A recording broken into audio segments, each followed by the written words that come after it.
मकैको खोया प्रहार निराशाको उपज हो, असन्तुष्टिको उपज हो। जे घटना भयो हिजो त्यो निकै दुःखद छ र त्यसमा त्यो घटनाप्रति म निकै सचेत छु।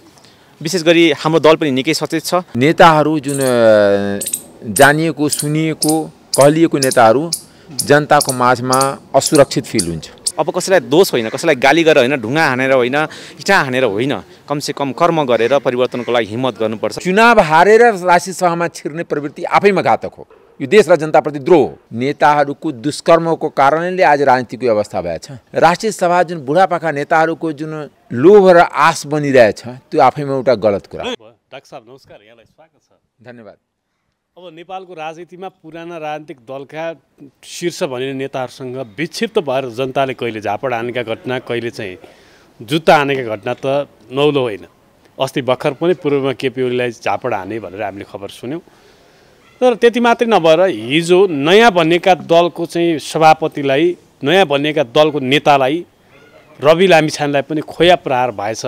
अब यसले जनताको चाहिँ राजनीतिप्रतिको वितृष्णा यो हदसम्म कसरी गयो, यसले के सङ्केत गर्छ बताउनुहोस् त। होइन, नेपालको राजनीतिले देश र जनताको भलो गर्नुभन्दा राजनीतिक दलका नेता र दलको कार्यकर्तालाई भलो गर्नतिर जाँदाखेरि जनतामा एउटा असन्तोष व्याप्त छ। त्यो यथार्थ हो।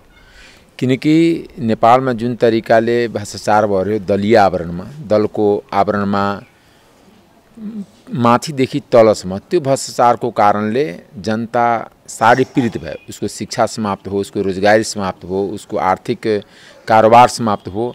यो सबै भएको कारणले मलाई लाग्छ कि जनतामा एउटा निराशा छ। जनता धेरै वेट गर्न चाहिरहेको छैन।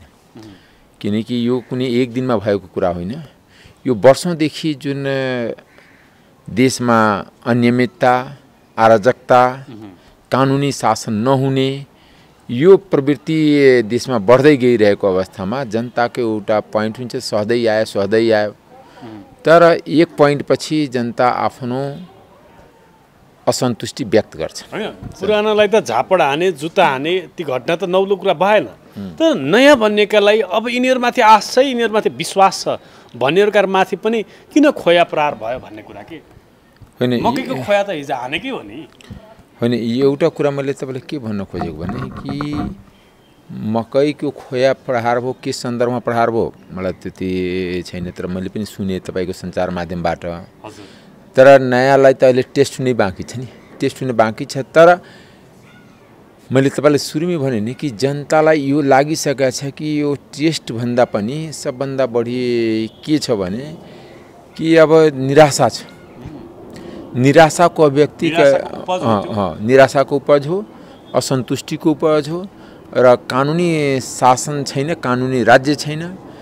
अनि दलको आवरणमा देश र जनताको सम्पत्तिलाई जुन हानि नोक्सानी गर्ने र जनताको उठीबास लाग्ने, जनतालाई शिक्षाको लागि बाहिर जानुपर्ने, रोजगारीको लागि बाहिर जानुपर्ने, यो देशमा चारैतिर भ्रष्टाचार छ, काम गर्नलाई काम गर्ने वातावरण नहुने, व्यापार गर्ने व्यापारको वातावरण नहुने, यो सम्पूर्णको निराशाको अभिव्यक्ति नै मैले बारम्बार भनिरहेको छु कि यस्तै परिस्थिति रह्यो भने आउँदो केही महिनापछि यो नेताहरू जुन जानिएको सुनिएको कहलिएको नेताहरू जनताको माझमा असुरक्षित फिल हुन्छ। अब कुनै समय सबैभन्दा चर्चित नेता प्रचण्ड भनेको त अनुहार मात्रै देख्न पाएन हुन्थ्यो जस्तो नेपाली जनताले अनुभूति गर्थे। तिनीमाथि पनि झापड प्रहार गरेको र जुत्ता प्रहार गरेको रेकर्ड छ। केपी ओलीमाथि त अस्ति भर्खर पूर्वमा धनकुटामा चाहिँ तपाईँको चाहिँ झापड प्रहार गरेको परिदृश्य हामीले देख्यौँ।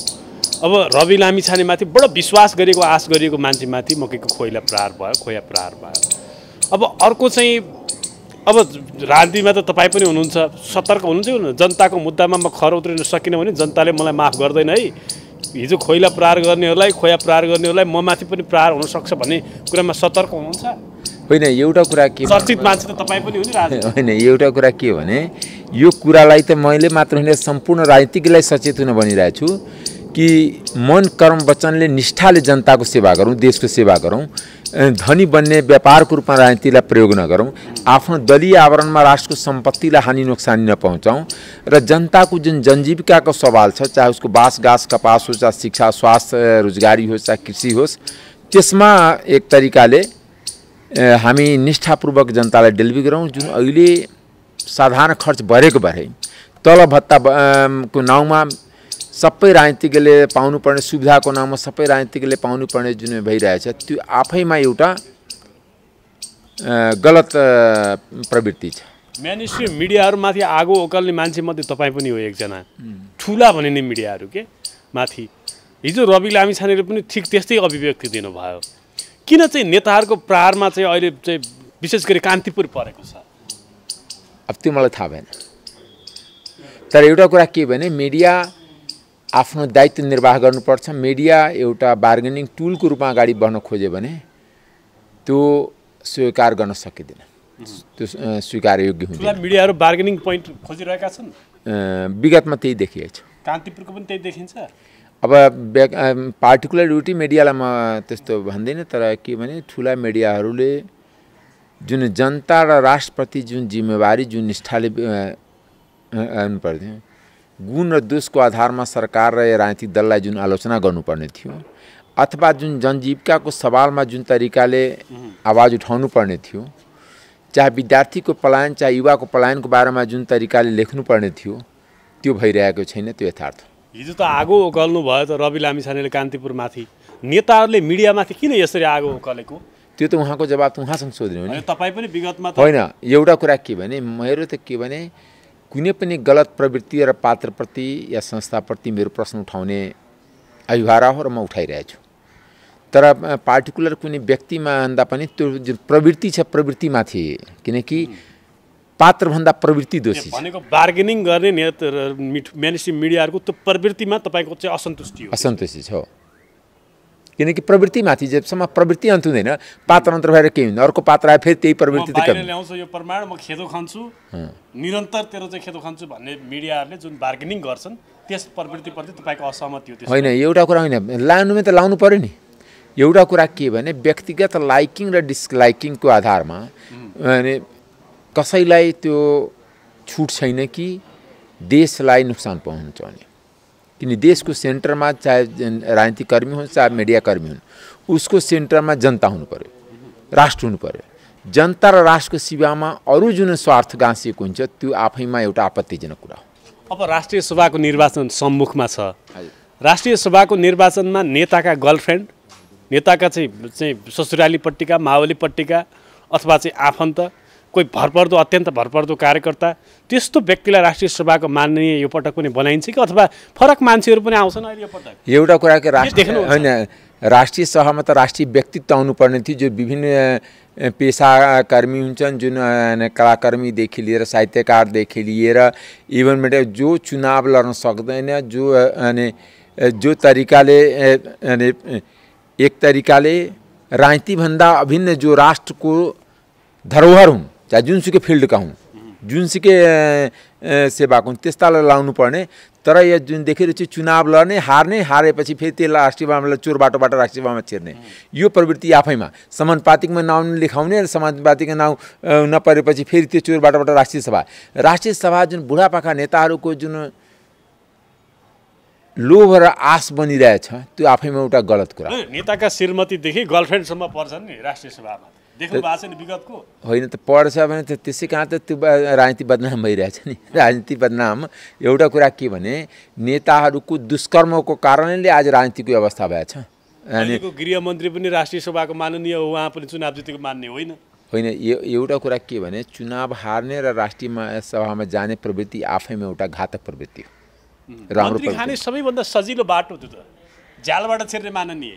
अब झ्यालबाट छिर्ने मान्ने, हामी त झ्यालबाट कहिले छिरेको छैन, त्यस कारण जो झ्यालबाट छिरेको छ उसँग प्रश्न गर्नु न। कहिले काहीँ तपाईँलाई लागेन होइन यो चुनाव उठेर यत्रो खर्च गर्नु, जनताको घर घरमा हात जोड्न भन्दा 2-4 करोड दिएर झ्यालबाट छिर्छ होइन, कहिले पनि लाग्दैन। म बरु राजनीति छोड्छु तर झ्यालबाट छिर्दैन। एउटा कुरा के भने राजनीति भनेको जनताको बिचमा गएर गर्ने कुरा हो। जनताको बिचमा नगइकन राजनीति, चाहे त्यो समानुपातिक सिस्टम हो या राष्ट्रिय सभामा हारेकोहरू जम्मै बुढापाकाहरू अनि पार्टीको नेतालाई प्रभावमा गरेर जुन आउने प्रवृत्ति छ त्यो आफै देश र जनताप्रति द्रोह हो, यो राष्ट्रद्रोह हो। नारायण काजी श्रेष्ठ पनि 74 को निर्वाचनमा बाबुराम भट्टराईसँग पराजित भएर झ्यालबाट छिरेको माननीय हो नि उहाँ पनि। होइन मैले व्यक्तिमा व्यक्तिभन्दा पनि प्रवृत्तिमा तपाईँले सुरुमै तपाईँले तपाईँ मन्त्री हुन सबैभन्दा सजिलो उपाय यो एउटा कुरा के भने तपाईँ व्यक्ति प्रवृत्तिमा लान खोज्दैनुहुन्छ म प्रवृत्तिमा पात्रसँग मलाई केही लिनु छैन प्रवृत्तिसँग चाहिँ प्रवृत्तिले घातक हुने पात्र थोरै घातक हुन्छ पात्र त एकजनाले के बिगार्न सक्छ तर प्रवृत्ति त पुरै देशलाई बिगारिदिन्छ नि त्यही प्रवृत्तिभित्रको पात्र चाहिँ होइन जोसुकै होस् त्यो तपाईँको कन्सर्न हो तर त्यो प्रवृत्तिबाट जोसुकै पात्र होस् चाहे तपाईँ दिवसजी आएको होस् चाहे म आएको होस् चाहे हनुमान राम श्याम जो आए पनि त्यो गलत कुरा हो जालबाट छिर्ने प्रवृत्ति चुनाव हारेर राष्ट्रिय सभामा छिर्ने प्रवृत्ति आफैमा घातक हो यो देश र जनताप्रति द्रोह हो अहिले पनि जुन विभिन्न नेताहरूको चुनाव हार्ने समानुपातिकमा नपर्ने एकातिर पशुपतिमा आएर घाटमा खुट्टा लम्किराख्ने अर्कोतिर राष्ट्रिय सभामा छिरेर तलबत्ता खाने र जनताको जनसरकारको कुरा नउठाउने आफैमा एउटा जनताप्रति द्रोह राष्ट्रद्रोह यसलाई भनिन्छ कानुनी रूपले नगरे पनि यो दलहरू जुन कब्जा गरेर जे गरे पनि छुट छ त्यसको जनताले आउँदो दिनमा आफ्नो क्रियाकलापबाट यिनीहरूलाई सबक सिकाउँछ यति मैले बुझाऊ तपाईँको एनसीएल प्रकरण कहाँ पुग्यो 16 गते सर्वोच्च अदालतमा हार खानु भएको छैन नि म हार्दैन नि एउटा कुरा के भने जनताको सपोर्ट रहन्जेलसम्म के को हार म आफ्नो कर्तव्य पथमा अगाडि बढिरहेछु कर्तव्य पथमा अगाडि बढिरहन्छु हस् समय दिनुभयो आभारी छु धेरै धेरै धन्यवाद मान्यज्यू नमस्कार यहाँलाई स्वागत छ नमस्कार धन्यवाद मित्र यहाँलाई अब संसदको चाहिँ बर्खे अधिवेशन सकिएको पनि धेरै नै समय भयो तर हिउँदे अधिवेशन सुचारू हुने सुरसार अहिलेसम्म देखिएको छैन होइन अब यही बिचमा नेताहरू देश दौडामा छन् र कतिपय स्क्यान्डलहरू काण्डहरू पनि अहिले सरकारका चाहिँ देखिएका भनेर चाहिँ बाहिर राजनीतिक वृत्तमा चर्चा छ अब देशको राजनीति कसरी अगाडि बढिरहेको छ के देख्नुहुन्छ तपाईँले होइन यो अधिवेशन सुरु हुनको लागि अर्को अधिवेशन सुरु हुनको लागि चर्चा चलेको छ तर समय तोकिसकेको छैन अहिलेसम्म र स्क्यान्डलहरू भन्नाले विशेष गरी भ्रष्टाचारसँग जोडिएका थुप्रै स्क्यान्डलहरू आइरहेका छन् भर्खरै पनि एनसेलको कुरा आएको छ एनसेलको कुरा जब चरममा पुग्न थाल्यो त्यसपछि सुनकाण्ड ल्याएर त्यसलाई फेरि डाइभर्ट गरिएको अवस्था छ सरकारले गर्नुपर्ने थुप्रै कुराहरू छन् सम्बोधन गर्नुपर्ने थुप्रै कुराहरू छन् तर सरकारसँग हिम्मत नभएको हो कि आँट नभएको हो कि इच्छा शक्ति नभएको अचम्म लागेको छ हामीलाई पनि विशेष गरी भ्रष्टाचार सबैभन्दा ठुलो समस्या हो व्यथिति सबैभन्दा ठुलो समस्या हो र त्यसको निराकरणको लागि पहल गर्नुपर्छ भन्ने कुरा सरकारले बुझेर पनि बुझपुचाए जस्तो गरिरहेको हो कि भन्ने हामीलाई लागेको छ तर हामीले हाम्रो तर्फबाट खबरदारी चाहिँ दरो गर्ने प्रयास गरि नै राखेका छौँ अब यो संसारभरिकै ट्रेन्ड हेर्ने हो भने आफ्नो निजी जीवन छोडेर निजी जीवन सुख सहायता सारा कुरा त्यागेर देश बनाउँछु भनेर हिँडेका नेताहरूलाई बडो सम्मानित नजरबाट हेर्ने गरिन्छ तर नेपालमा भने पछिल्लो समय नेताहरूलाई कतिपय ठाउँमा जनताले थप्पड हान्ने कतिपय ठाउँमा हिजो खोया हान्ने तपाईँहरूकै सभापतिलाई खोया हान्ने भयो यो चाहिँ नेपालको राजनीति कुन ट्रेन्डमा अगाडि जाँदैछ नेताहरूप्रति किन यत्रो विश्लेषण जनताको स्वाभाविक रूपमा देशको मेरुदण्ड सञ्चालन गर्ने भनेको राजनीति हो र राजनीति जति सफा भयो राजनीति जति सङ्लो भयो त्यति धेरै जनताले सुख पाउँछन् र समृद्धिको यात्रामा अगाडि बढ्न सकिन्छ भन्ने सबैको बुझाइ हो तर तपाईँ हामीले भोगेको राजनीति विगत 33 वर्षदेखि हामीले भोगेको राजनीति हामीले थुप्रै आशा बोक्यौँ थुप्रै त्यस्ता भरोसाहरू पनि पायौँ आश्वासनहरू पनि पायौँ तथापि पछिल्लोचोटि सबैजनाले सबै आम नेपाली जनताले अब हुँदैन रहेछ कमसेकम एउटा राजनीतिक दललाई 2/3 दिएर पठाउनुपर्छ बहुमत दिएर पठाउनुपर्छ भनेर पठाएको पनि हो तर नेताहरूले गर्ने त्यो काम उनीहरूले देखाउने विवेक र जनताप्रति देखाएको उदासीनता राज्यप्रति देखाएको उदासीनताको कारणले जनताप्रति एकदमै वितृष्णा छाएको छ स्वाभाविक रूपमा जनता थुप्रै कुराबाट पीडित छन् त्यो पीडित जनताहरूले प्रत्येक नेतालाई उस्तै देख्नु स्वाभाविक हो किनकि राजनीतिप्रति सबैको वितृष्णा छ तर अर्को मूल कुरा के हो भनेदेखि देशलाई सम्हाल्ने समृद्धिको यात्रालाई अगाडि बढाउने र सबै कुरा गर्नको लागि सबैभन्दा मुख्य तत्त्व भनेकै राजनीति हो फेरि मैले दोहोऱ्याएँ जबसम्म राजनीतिलाई हामीले सङ्लो बनाउन सक्दैनौँ तबसम्म सोचे जस्तो यात्रामा अगाडि बढ्न सक्दैनौँ भन्ने कुरा हामी सबैले बुझेको हुँदा हामीहरू पनि यो प्रक्रियामा जोडिएर सबै कुरा छोडेर हामीले जे गरिरहेका थियौँ ती सबै कुरा छोडेर अब कसैलाई दोष होइन कसैलाई गाली गरेर होइन ढुङ्गा हानेर होइन इँटा हानेर होइन कमसेकम कर्म गरेर परिवर्तनको लागि हिम्मत गर्नुपर्छ र एउटा जिम्मेवार नागरिक भएको हैसियतले क्षमता भएको हिसाबले मसँग भएको क्षमता यो देश बनाउनको लागि र जनताले सोचेको सपना पुरा गर्नको लागि पर्नुपर्छ भन्ने पाटोबाट हामी लागिपरेका छौँ पुरानाप्रति त जनता फ्रस्ट्रेट भए पुरानाप्रतिलाई जुत्ताले हाने कतिपय थप्पड हाने सारा कुरा गरे तर नयाँप्रति पनि किन लक्षित भयो नयाँलाई नै खोयाले हान्ने प्रवृत्ति किन भयो यो यसमा मैले अघि पनि भने जनताको बुझाइ भनेको राजनीतिप्रतिको बुझाइ यही नै भयो किनकि जे भोगिरहेको छ जनताले त्यसबाट त उसले मुक्ति चाहन्छ नि त। जनतालाई चाँडोभन्दा चाँडो मुक्ति चाहिएको छ। तर जनताले के बुझेको छैन भने जो भर्खर अहिले सुरु गरेका छन् हाम्रै पक्षमा हाम्रै पाटोमा उनीहरूले काम गरिरहेका छन् त उनीहरूले तत्कालै केही गर्न सक्दैन भन्ने कुरा उनीहरूले त्यति धेरै चाँडो बुझ्न सक्दैनन्। उनीहरूलाई के लाग्छ भने हामीले मत दिएर पठाएका हुन्, हाम्रो आवाज बोलिन्छन् भनेर पठाएका हुन्, हाम्रो आवाज त बोले तर हाम्रो समस्याहरू समाधान भएनन् भन्ने एक किसिमको फ्रस्ट्रेसन निस्किरहेको पनि हो। म त्यसरी पनि सकारात्मक लिन चाहन्छु भने जे घटना भयो हिजो त्यो निकै दुःखद छ र त्यसमा त्यो घटनाप्रति म निकै सचेत छु। विशेष गरी हाम्रो दल पनि निकै सचेत छ। साँच्चै जनता जिम्मेवार बनेको छ हिजोको घटनाबाट, पक्कै पनि जिम्मेवार बन्नुपर्छ। राजनीतिबाट देश बनाउँछु भनेर जिम्मेवारी लिएर आएका प्रत्येक नेता निकै सचेत हुनुपर्छ। त्यसलाई सकारात्मक पाटोबाट पनि हेर्नुपर्छ। हामीले जनताका ती दुःखहरूलाई बुझ्ने कोसिस गर्नुपर्छ। त्यो बुझ्दै गर्दाखेरि तत्काल हामीले डेलिभरी दिन नसकेको कारणले त्यो पीडाले पनि जनता छटपटाएका हुन सक्छन्। ती जनताहरूप्रति हाम्रो सहानुभूति छ, हाम्रो माया छ र हामी उहाँहरूलाई उहाँहरूको विश्वास डग्न दिँदैनौँ भन्ने कुरामा चाहिँ हामी सचेत छौँ। हस्, समय दिनुभयो, आभारी छु। यहाँलाई धेरै धेरै यहाँहरूलाई विशेष धन्यवाद। हस्, यो प्रक्रियागत नै त्रुटि छ। प्रक्रिया नसच्याइकन यसमा छलफल गर्न बेकार छ। सामूहिक रूपले एकै ठाउँमा सुन्न पाउने सांसदहरूको विशेषाधिकार हो, त्यसलाई खण्डित गर्न मिल्छ। तपाईँले दुई जना सांसदलाई बहिष्कार गरेपछि यो कुरा सभामुखलाई रिपोर्टिङ गर्नु पर्थ्यो कि पर्थेन? मेरो आपत्ति त्यो छ कि एकचोटिमा 40-50 वटा ऐनमा संशोधन गर्ने त्यो आफैमा एउटा राज्य र जनता विरुद्ध डकैती हो। माननीय गगन थापाले राज्य व्यवस्था समितिमा ओपनली भन्नुभयो, सबै मिडियाको साथीहरूलाई पनि थाहा होला, राज्य व्यवस्था समितिको बैठकमा सम्पत्ति शुद्धिकरणमाथि यस्तो पनि छलफल हुन्छ भनेर उहाँले असन्तुष्टि व्यक्त गर्नुभयो। त्यसले के हुन्छ, हाम्रो कानुनको वेट रहन्छ। आजको बैठक स्थगित गरौँ र सबै संशोधनकर्तालाई खबर गरौँ। लोकसेवा हलमा छ, अहिले संसद छैन, संसदैको हलमा बसेर गर्न सकिन्छ, लोकसेवा हलमा बन्न सकिन्छ। त्यत्रो संसदीय दलको बैठक हुन्छ 150-200 जनाको र हाम्रो 50 जना संशोधनकर्ता किन बस्दैन? टिआरसीमा मेरै सन्तुष्टि छैन।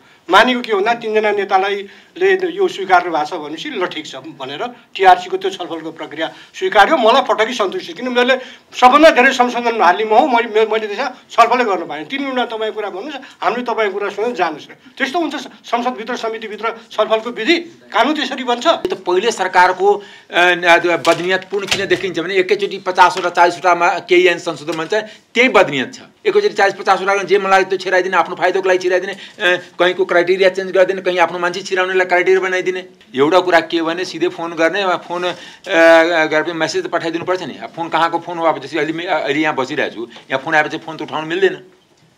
अब खानापुरीको लागि ल्यान्डलाइनबाट फोन गरिन्छ, मेसेज पठाइदिनु। जब म संशोधन हालेको थिएँ सम्पत्ति शुद्धिकरणमा त के बुझेर हालेको थियो होला। दोस्रो कुरा, यो त पहिले सरकारको बदनियतपूर्ण किन देखिन्छ भने एकैचोटि 50 वटा 40 वटामा केही ऐन संशोधन भन्छ, त्यही बदनियत छ। संशोधनको त नियम चाहिँ एउटा ऐनको संशोधन गर्ने नि। एकैचोटि 40-50 वटा जे मलाई त्यो छिराइदिने, आफ्नो फाइदाको लागि छिराइदिने, कहीँको क्राइटेरिया चेन्ज गरिदिने, कहीँ आफ्नो मान्छे छिराउनेलाई क्राइटेरिया बनाइदिने। जस्तै यहीँमा प्रेस काउन्सिल देखेर जसमा हामी संशोधन हालेको छौँ, सर्वोच्च अदालतको न्यायाधीशबाट उच्च अदालतमा भोलि भन्दैन कि खरदारलाई त्यहाँ प्रेस काउन्सिलको अध्यक्ष बनाउने, कहाँ एउटा छिराएको हुन्छ।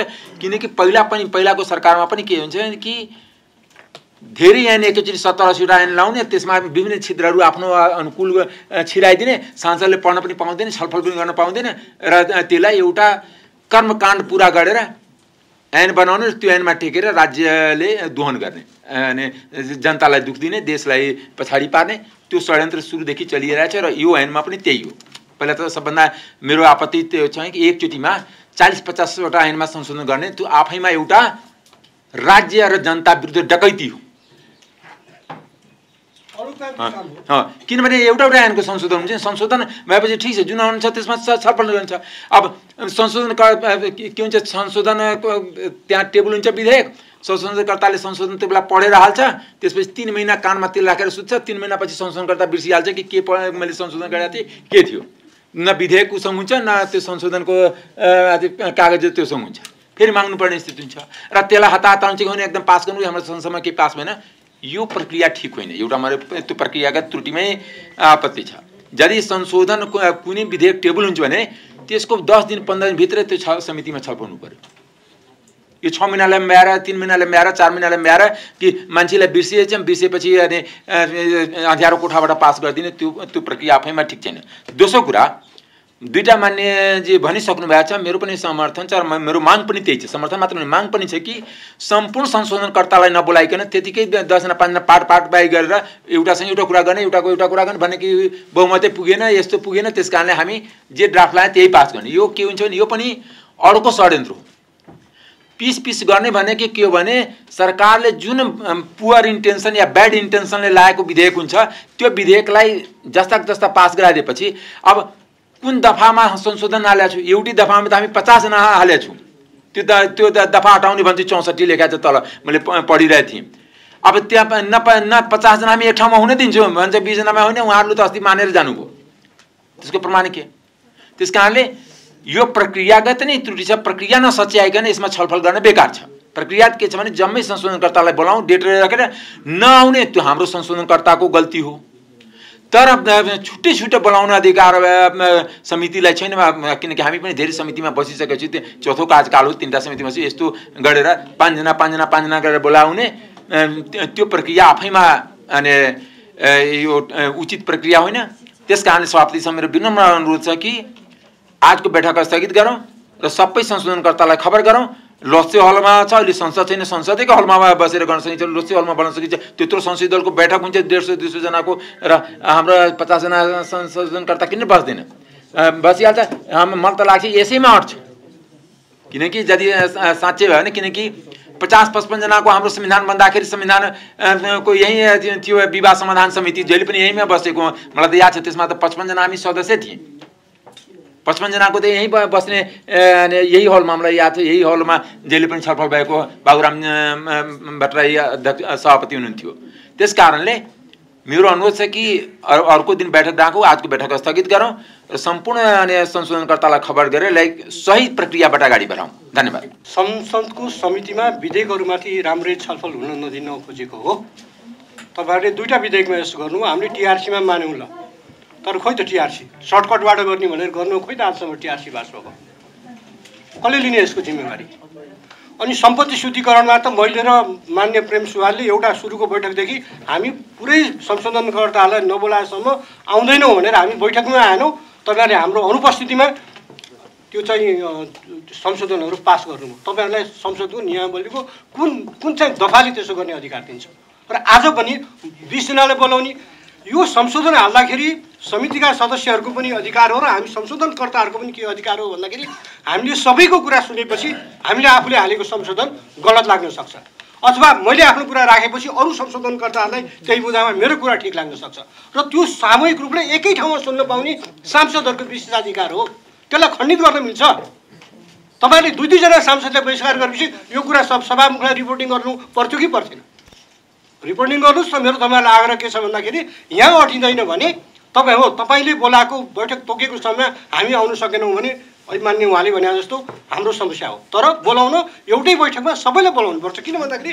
संसदमा कानुन परिपक्व ढङ्गले कुन बेला पारित बन्छ भन्दाखेरि जब विभिन्न सांसदहरूले एउटै मुद्दामा फरक राय राखेका हुन्छन् त्यसमा छलफल हुँदाखेरि मैले राखेको संशोधनभन्दा अर्को मान्यज्यूले राखेको संशोधन चित्त बुझ्दो लाग्न सक्छ भने म त्यसलाई मान्न सक्छु अब मैले त के गर्नु तपाईँले आज 20 जना बोलाउनु भयो अर्को दिन अर्को 20 जना बोलाउनुहुन्छ अर्को दिन अर्को 20 जना बोलाउन सक्नुहुन्छ मैले त सबै सांसदको कुरा सुन्न त पाइनँ विधेयकमा छलफलमा त्यो त मेरो अधिकार हो त्यो मेरो अधिकारलाई खण्डित गर्ने अधिकार सभापतिलाई कसले दियो कुन हाम्रो नियमावलीले के त्यो अधिकार दिएको छ एउटा विशेष सहमतिमा हामीले टिआरसी विधेयकमा त मान्यौँ सम्पत्ति शुद्धिकरणमा पनि तपाईँहरूले त्यसो गर्नु हामीले 2 जनाले प्रेम सुवाल पनि आउनु भएन म पनि तपाईँहरूको यो तरिका सबै सांसदहरूलाई नबोलाएसम्म आउनु भनेर हामीले स्ट्यान्ड लियौँ आएनौँ त्यसैले यो आजको छलफल रोक्नुहोस् र सबै सांसदहरूलाई तपाईँहरूले अर्को बैठक बोलाउनुहोस् त्यहाँ हामी सबैले सबै सांसदहरूको कुरा सुन्न पाउनु पर्यो नि संशोधनकर्ता सांसदहरूको उनीहरूको त्यो सबैको कुरा सुन्न पाउने आफ्नो कुरा सबैको समक्ष राख्न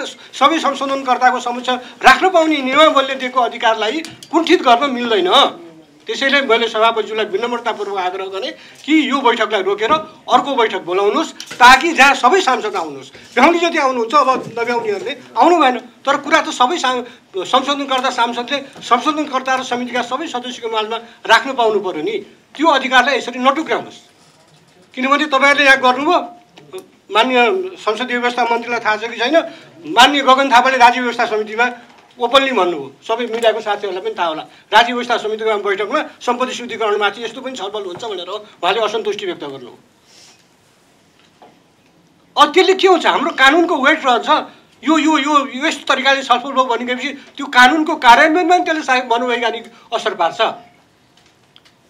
त्यसैले त्यसरी खण्डित ढङ्गले छलफल नगर्नुहोस् टिआरसीमा चाहिँ भइहाल्यो। हामीले अब शीर्ष नेताहरूको बिचमा त्यो सहमति भएको छ भने मानौँ भनेर मान्यौँ।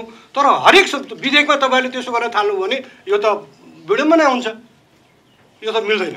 एउटा त सूचना पठाउँदाखेरि टेलिफोन गर्ने जुन हाम्रो प्रक्रिया छ यसमा सरकारको जुन ल्यान्डलाइनबाट टेलिफोन गरिन्छ र त्यो ल्यान्डलाइनमा पछि कलब्याक गर्दाखेरि टेलिफोन उठ्दैन र उठिहाल्दाखेरि पनि त्यो अफ आवर हुनसक्छ। त्यस कारणले यसमा चाहिँ म्यासेज पठाउने जुन संशोधनकर्ताहरूलाई म्यासेज गएको, मलाई चाहिँ म्यासेज गएको छैन।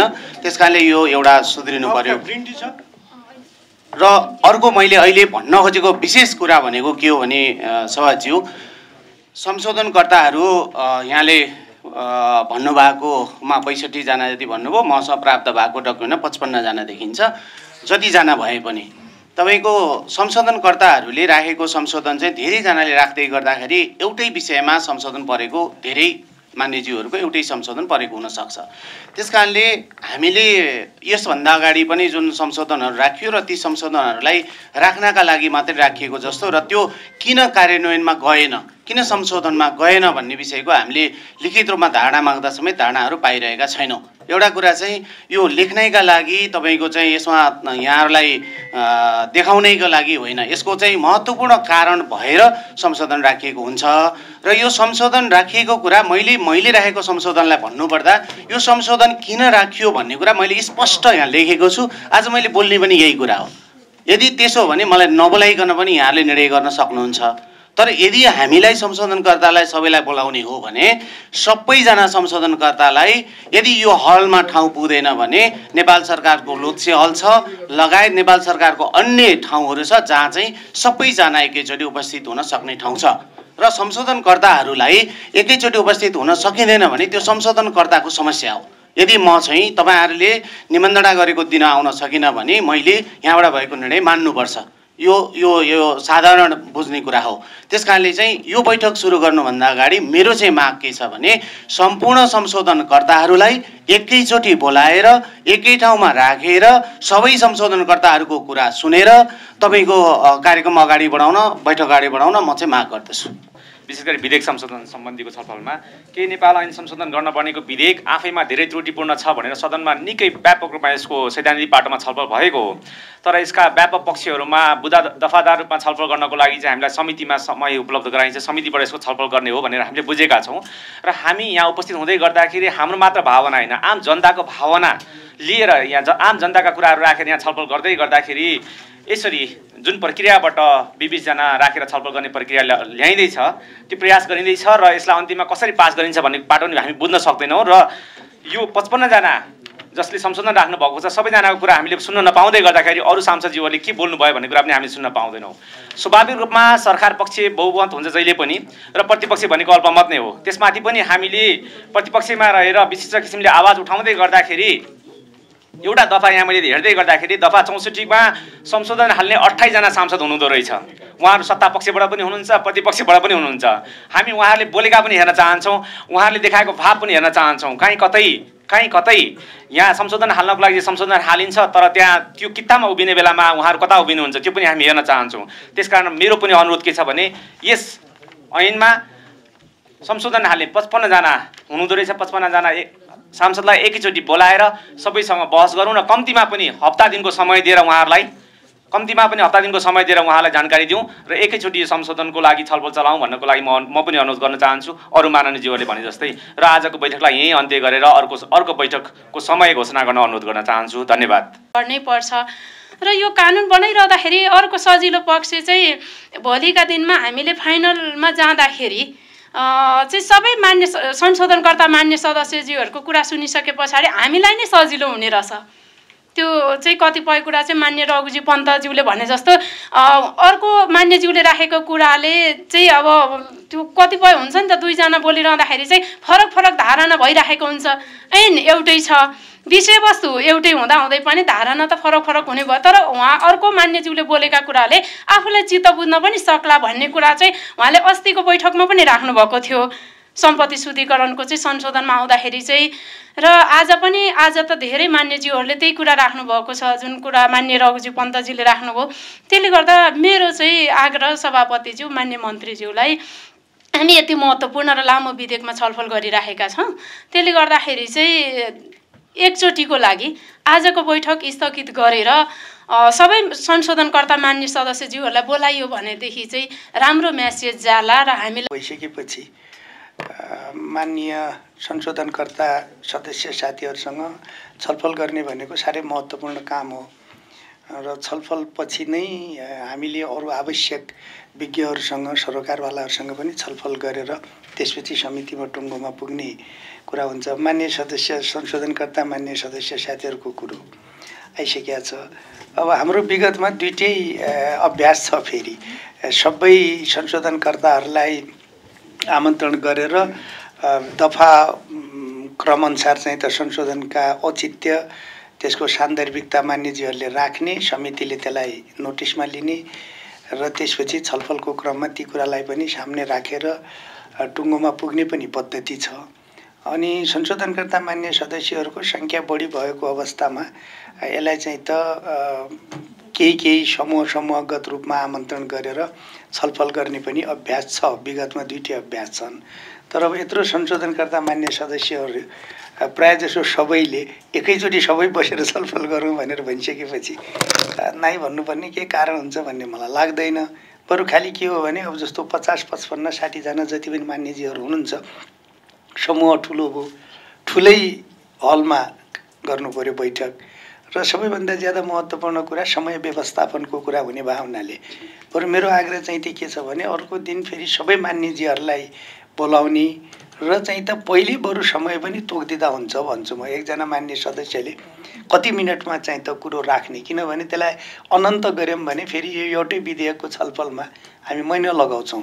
2 मिनट 3 मिनट, हाम्रो 3 मिनट त स्ट्यान्डर्ड टाइम हो नि पार्लियामेन्टमा पनि। सैद्धान्तिक छलफलमा नै 3 मिनट राख्छौँ। 3 मिनट राखेर चाहिँ त छलफल गर्दा हुन्छ। बरु त्यसलाई जस्तो आज 10 जना 20 जना 30 जना सक्यो, भोलि पर्सि अर्को दिन त्यसलाई निरन्तरता दिएर जाँदा हुन्छ भन्ने लाग्छ है मेरो धारणा। त्यसो भएको हुनाले मान्यजीहरूले राख्नु भएको कुरालाई समितिले सम्मान गर्दै सबै साथीहरूलाई एकैचोटि बोलाएर छलफल गर्दा पनि बिग्रिँदैन, त्यही ढङ्गले जान सकिन्छ भन्ने लाग्छ। अब मान्य मन्त्रीजीको सभापतिजीको के राय छ? मलाई त अर्को दिन सबैलाई बोलाएर गर्दा हुन्छ भन्ने लाग्छ। धन्यवाद। सबै संशोधनकर्ताले बोलाउनुहुन्छ आउँछु नभए म आउन्न भनेर यो खण्डित गरेर बोलाउनुहुन्छ भने म आउन्न, सबै संशोधनकर्ता बोलाएको हो भने चाहिँ आउँछु। र अर्को कुरा के हो भने विधेयकमा छलफलको प्रक्रियामा यो आम प्रचलन यो होइन। विशिष्ट अवस्थामा विशिष्ट कुरा गर्ने कुरा आफ्नो ठाउँमा हुन्छ होइन। जस्तो टिआरसीमा चाहिँ मानेको, किन भन्दाखेरि टिआरसीमा मेरै सन्तुष्टि छैन।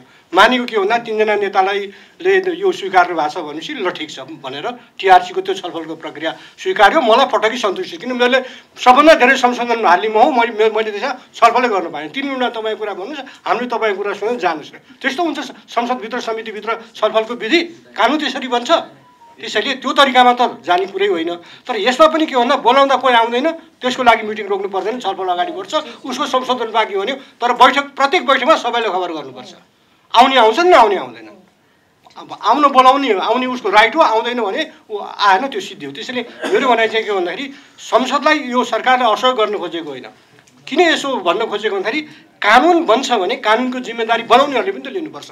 पब्लिकले हामीले पास गरेको कानुनको पब्लिक जिम्मेवारी हामीले लिनुपर्छ कि पर्दैन? पर्छ भने त्यसमा राम्ररी छलफल गर्ने, त्यसमा आफू कन्भिन्स हुने र त्यो कानुनको औचित्य बुझाउन हामी सक्दैनौँ भने हामीले कानुनको प्रक्रियामा भाग लिएको के अर्थ हुन्छ? कानुन निर्माणको प्रक्रियामा त्यसले सांसद खालि उपस्थितिको लागि त सांसद भएर आएको होइन नि। त्यसैले मैले भने कि त्यो प्रक्रियाबाट जाउँ। धेरै साथीहरूले भन्नुभयो यो बैठक स्थगित गरौँ, अर्को बैठकमा बोलाउँ। प्रत्येक बैठकमा सबैलाई बोलाउँ, कोही आउँछन् कोही आउँदैनन्, बैठक रोक्नु, त्यसको लागि रोक्नुपर्ने जरुरी हुँदैन। यो सभापतिजीलाई हामीले मन्त्रीजीलाई हामीले सहयोग गर्न खोज्यौँ। किन भन्दाखेरि हामीले बनाएको कानुनमाथि प्रश्न पब्लिकली उठ्नु हुँदैन, यसको प्रक्रियामाथि पनि प्रश्न उठ्नु हुँदैन। कानुन पनि सकेसम्म राम्रो बनाउनु पर्यो, हाम्रो क्षमताले भ्याएसम्म, तर हाम्रो प्रक्रिया पनि लोकतान्त्रिक हुनु पर्यो। कुनै पनि सांसदले जसरी कानुन बन्यो म त्यसप्रति सहमत छैन, यस्तो तरिकाले भयो भने त प्रश्न त खडा पनि हाम्रो लोकतान्त्रिक प्रक्रियामाथि। त्यस्तो अवस्था हामीले उत्पन्न दिनु हुँदैन। धन्यवाद। 56 जना मान्यज्यूहरूसँग सम्पर्क हुँदाखेरि आउनुभएको आज चाहिँ उपस्थित हुने म हुन्छु आउँछु भन्नुभएको मान्यज्यूहरू चाहिँ 19 जना मान्यज्यूहरू मात्रै हुनुहुन्थ्यो। र त्यो हिसाबले हामीले चाहिँ आज एउटा सहजतामा नै अब चाहिँ छलफल अलि चाहिँ घनीभूत ढङ्गले गरौँ भन्ने मनसायबाट, अर्को कुनै मनसायबाट होइन मान्यज्यूहरूले राख्नु भएको छ। समितिको अर्को कुनै त्यस्तो मनसाय छैन कि यो संशोधनकर्ता मान्यज्यूहरूसँग छलफल गर्दाखेरि अब यसलाई पिसपिस गर्ने मान्यज्यूहरूले राख्नुभयो, अब चाहिँ यो त के हो, यो उद्देश्य के छ भन्ने ढङ्गले पनि राख्नु भएको छ। त्यस्तो कुनै उद्देश्य राखेर होइन, यसलाई छलफललाई अलि सहज तरिकाले अगाडि बढाउनको निमित्त नै यसरी हामीले बोलाएका हौँ। यस्तो अरू चाहिँ हजुरहरूले भन्नुभयो, अमरेश कुमार मान्यज्यूले पनि राख्नुभयो होइन, के छ त यो इन्ट्रेस्ट, सरकारको अर्कै इन्ट्रेस्ट हो कि समितिको अर्कै उद्देश्यले पो यो चाहिँ राख्न खोजिएको हो कि भन्ने ढङ्गले राख्नु भएको छ। त्यो ढङ्गले होइन, म त्यसरी नलिनको निम्ति मान्यज्यूहरूलाई अनुरोध गर्दै हामीले चाहिँ दुइटै अभ्यास भएको हुनाले यो अभ्यास गरौँ, सहज हुन्छ भन्ने हिसाबले होइन। र मान्यज्यूहरूको पनि 56 जना मान्यज्यूहरूसँग कन्ट्याक्ट गर्दा जम्मा 20 जना मान्यज्यूहरू, त्यसमा पनि 19 जना मान्यज्यूहरू मात्रै यहाँ हामी आज आउन सक्छौँ भन्नुभएको हुनाले हामीले त्यो हिसाबले चाहिँ बोलाएका हौँ आज। त्यस कारण यो कुरा पनि म यहाँहरूलाई राख्न चाहन्छु। र अर्को म्यासेजको कुरा चाहिँ हाम्रो मान्यज्यूले उठाउनु भएको छ, हामीलाई चाहिँ फोन मात्रै भयो, म्यासेज भएन भन्नुभएको थियो। म्यासेज चाहिँ हामीले गरेका थिएनौँ, फेरि हामीले फोन मात्रै गरेका हौँ। त्यस कारणले अबको यसलाई चाहिँ हामीले म आजै राष्ट्र चाहिँ अबको चाहिँ दिनहरूमा हामीले संशोधनकर्ता मान्यज्यूहरूलाई पनि म्यासेज पठाउँछौँ, फेरि यसलाई चाहिँ हामी सुधार गर्छौँ। हामीले चाहिँ फोन मात्रै गरेका हौँ, त्यस कारणले यहाँहरूलाई म्यासेज हामीले गरेका थिएनौँ। र अबका दिनहरूमा चाहिँ हामी संशोधनकर्ता मान्यज्यूहरूलाई म्यासेज पनि गर्छौँ, त्यो कुरालाई चाहिँ हामीले सुधार गर्छौँ।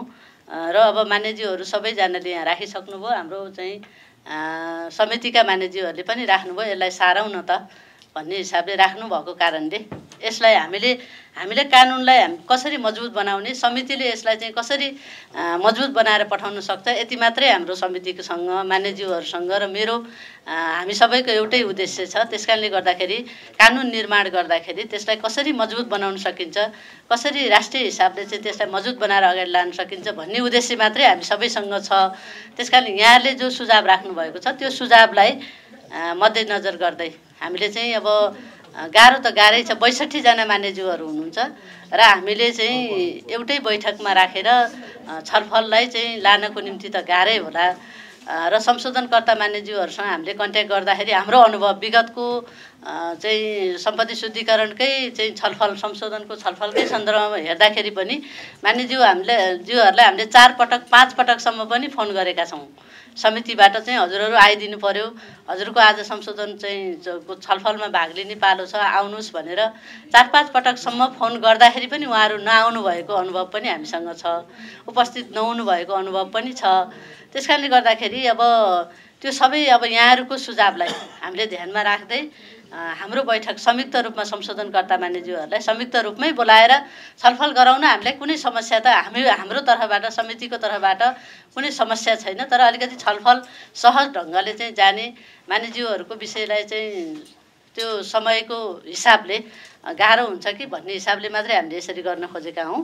यहाँहरूको सुझावलाई हामीले ध्यानमा राख्दै हाम्रो अबको बैठक सबै संशोधनकर्ता मान्यज्यूहरूलाई संयुक्त रूपमा बोलाएर हामी उहाँहरूलाई खबर गर्छौँ र यहाँहरूले त्यो हाम्रो समस्यालाई पनि बुझिदिनु पर्ने हुन्छ कि हामी छलफल उहाँहरूलाई बोलाउँछौँ, उहाँहरू आउनुहुन्न, पछि फेरि चाहिँ मैले राख्न पाइनँ भनेर विषय उठाउनुहुन्छ। हामीले कतिपय बैठकमा यस्तो पनि पायौँ कि अब विधेयकै मैले पाएको छैन भनेर पनि कुरा गरिदिनुहुन्छ होइन। यो चाहिँ थाहै भएन, हामीलाई खबरै गर्नु भएन, मैले विधेयकै पाएको छैन, कहाँ पुगिसक्यो भन्ने जस्तो गैर जिम्मेवार जवाफ पनि हामीले मान्यज्यूहरूले गर्नुभएको हामीले सुनिरहेका छौँ। त्यस कारणले यस्तो खालको स्थिति पनि नहोस्। र अबको चाहिँ हामीले 16 गते मन्त्रीले 16 गते हामीले चाहिँ संयुक्त रूपमा हाम्रो सबै संशोधनकर्ताहरूलाई बोलाएर हामी बैठक राख्छौँ 11 बजे, 16 गते 11 बजे। यहाँहरू जो उपस्थित हुनुहुन्छ उहाँहरूलाई हामी फेरि म्यासेज पनि पठाउँछौँ, अब हामीले त्यसलाई सुधार गर्छौँ र हामी बैठक बस्ने गरी आजको यो बैठकलाई यो चाहिँ संशोधनकर्ता मान्यज्यूहरूलाई मैले यही जानकारी गराउँदै आज हामीले यहाँहरूकै कुरालाई, यहाँहरूकै सुझावलाई ध्यानमा राखेर हाम्रो बैठकलाई सारेका छौँ। यो कुरा मैले यहाँहरूलाई गर्दै 16 गते चाहिँ हामी फेरि भेट हुने